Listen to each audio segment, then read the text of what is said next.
Vuoi assaggiare una birra dove al suo interno scopri la specialità tipica friulana? Lumi Beer, il prodotto ricavato in 20 ettari di terreno coltivato a orzo distico, biodiversità, performance ambientale.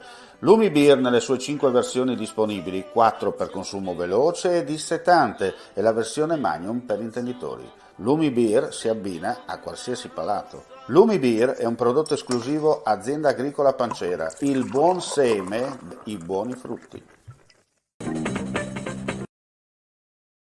Un cordiale saluto, gentili amici e amiche alla Visione all'Ascolto, ben ritrovati per quanto riguarda lo spazio informativo su friulitv.net.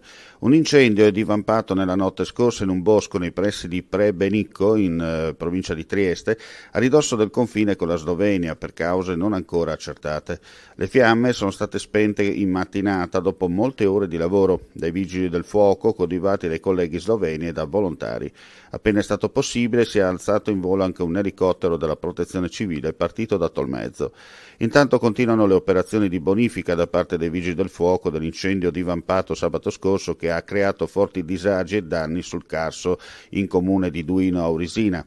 I vigili, anche con l'utilizzo di droni, stanno monitorando tutto il territorio per verificare che non ci siano altri piccoli focolai che potrebbero alimentare nuovamente un incendio. Sono decine i punti dove sono stati individuati sterpi incandescenti o cenere ancora attiva che avrebbero potuto causare nuovi problemi. Macabra scoperta nel tardo pomeriggio di ieri nelle campagne di Bonzicco, frazione di Dignano. Il corpo in avanzato stato di decomposizione di una persona rinvenuto in un appezzamento agricolo nei pressi del tagliamento. Sul posto hanno operato i carabinieri delle stazioni di San Daniele del Friuli e Codroipo. Dopo il nulla osta i resti sono stati ricomposti nella cella mortuaria del locale cimitero a disposizione dell'autorità giudiziaria.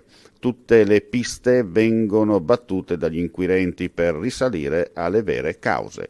Chiudiamo qui questa edizione flash del mattino, ulteriori news come sempre sul nostro sito friulitv.net. Grazie per la visione all'ascolto e non resta che augurare a tutti voi un buon proseguimento di giornata.